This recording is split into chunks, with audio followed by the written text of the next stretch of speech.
Postul de televiziune Primul în Moldova continuă să îndeplinească cele mai mari dorințe ale tinerilor noștri telespectatori care sunt elevi ai orfelinatelor din capitală. Eroina istoriei de astăzi este Nicoleta Mișcoi. Visul ei este să devină psiholog. Datorită postului nostru de televiziune, ea a făcut un pas important în îndeplinirea acestui vis. A făcut cunoștință cu un psiholog care i-a promis să o ajute. Mai multe aflați din reportajul Ilone Vedrașco. Este cel mai bun prieten și interlocutor, spun despre Nicoleta Mișcoi. Persoanele care îi sunt alături, încă de la o vârstă fragedă, adolescentă a învățat singură noțiunile de bază ale psihologiei. În comunicarea cu semenii săi, deseori îi ajută cu sfaturi înțelepte. Vreau să ajut oamenii care nu pot să descopere ce se petrece înăuntru lor. Cu copiii mai mult, așa. Deoarece cu ei este mult mai ușor, înțelegi mai mult logica lor de gândire decât cu amatorii lor. Profesorii recunosc că nu sunt surprinși de visul fetei. Nicoleta are doar 15 ani și gândește mult mai profund decât semenii săi. Nicoleta este o fată veselă, este o fată responsabilă. De obicei, de ceea ce ea se apucă de făcut, ea face până îndeplinește până la urmă. Nicoleta are prieteni care vin la ea cu ajutor, cu un sfat, adică care sunt prieteni care vin la ea după ajutor și ea este cea care îi ascultă și le dă câte un sfat la fiecare în parte. Nicoleta visează să învețe tehnicile folosite de psihologii profesioniști. Victoria Titova, psihologul care practică terapia prin culoare, i-a oferit o primă lecție în acest sens. Давай познакомимся. Я этот цвет, а ты этот цвет. Психология, она нам говорит о том, что мы в той или иной степени идем навстречу к себе.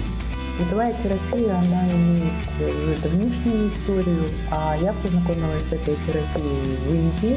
Я познакомилась с разными техниками в Индии, но это была для меня самая красивая и самая, ну скажем так, она мне показалась самая какая-то загадочная и в то же время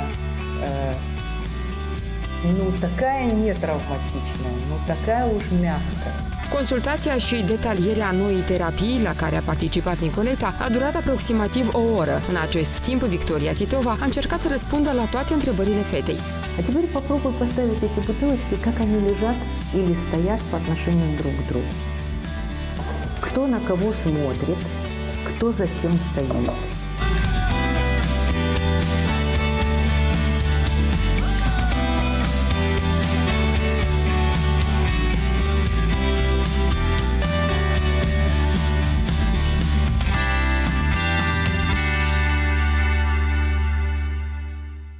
И мне очень понравилось, что она откликнулась на эти цвета. И я в связи с тем, что я человек интуитивный и очень доверяю вот этим всем, скажем так, цветовым историям, я могу сказать следующее. Ничего просто так не происходит. Я думаю, мы будем дружить. И я думаю, что я ее буду уже где-то в каком-то смысле патронировать. И вполне возможно, что она для себя отсюда что-то почерпнет. Acum citesc la moment o carte despre psihologia adolescentului de la 11 până la 15 ani. Este despre gândirea adolescentului în diferite perioade de vârstă. Am aflat cum să-ți dai seama ce statut ai tu între prieteni, ce statut ai tu față de tine prin intermediul culorilor. Este foarte interesant. Nu m-am așteptat să fie chiar așa super. Мы хотим от всего телеканала поздравить тебя с Новым годом, пожелать счастья, здоровья, и чтобы ты никогда не изменяла своей мечте. Обещаешь? Обещаю. Молодец. Le urăm la mulți ani tuturor copiilor, le dorim basme și magie în anul care vine. Fie ca toate dorințele să se împlinească, cele mai neobișnuite și cele mai așteptate. Fie ca anul nou să vă aducă noi succese și realizări, emoții de bucurie și de fericire.